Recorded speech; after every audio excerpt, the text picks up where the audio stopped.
ผมพุทธาสามาครับไม่ชัด เป็นคนอะไรอ่ะ สวัสดีครับทุกคนครับพบกับผมซาลีเชียนอีกแล้วนะครับวันนี้ผมจะพาทุกคนไปแกล้งสาวดูกันแกล้งสาวในเอซ่านะครับทุกคนเนี่ยในเอซ่าตัวนี้นะวันนี้ผมก็จะมาแกล้งพูดแบบว่าพูดไม่ชัดปกติแล้วผมก็พูดไม่ชัดอยู่แล้วแต่ว่าเราจะมาพูดแบบให้มันเพี้ยนไปเลยเนาะว่า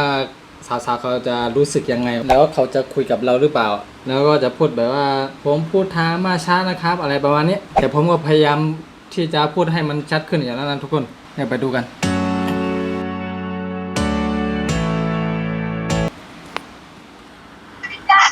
สวัสดีครับสวัสดีครับ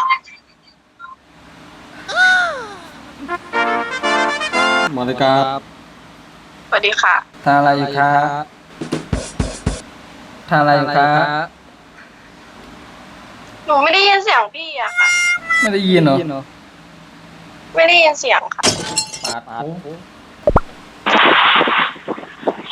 สวัสดีครับ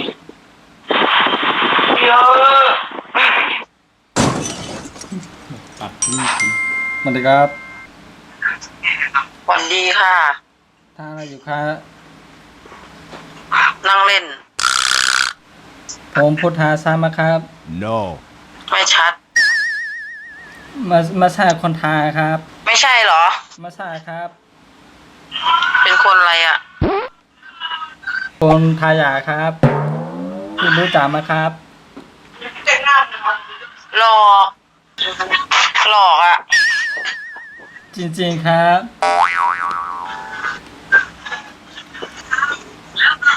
อยากขอบคุณทุกช่วงเวลามีให้กัน เสียงพอจังเลยครับ เสียงเพราะตั้งแต่เกิดแล้วอ่ะแบ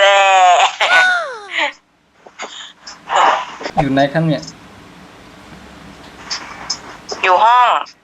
อยู่จังหวัดไหน กองทัพหมา เฮ้ยอยู่ไหนวะ ไม่รู้อ่ะกองทัพหมาคืออะไรอ่ะ จังหวัดไหนจังหวัดไหน กทม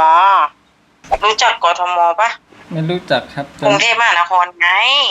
ตอนนี้ไม่ได้อยู่กรุงเทพครับ อ๋อ ไปแล้วนะ ครับไปโอเคครับทุกคน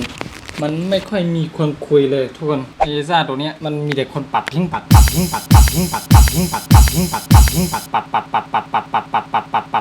ดทิ้งไปเรื่อยๆทุกคนไม่มีขยักคุยเลยเล่นไม่หนุกเลยทุกคน